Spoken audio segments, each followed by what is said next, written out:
Hi everyone, my name is Pratheerth Padman and welcome to my course on Data Wrangling with Python. Currently, I'm a freelance data scientist. I used to work in manufacturing, but because of my love for all things data, I completely pivoted to data science.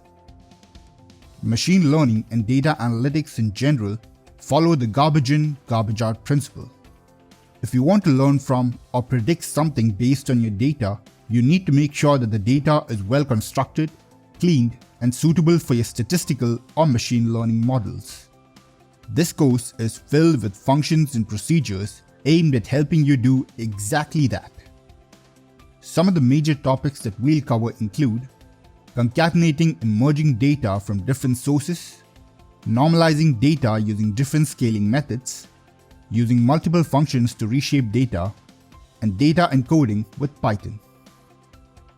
When you finish with this course, you'll have thorough knowledge of data wrangling, which will help you immensely during your data analysis and machine learning projects.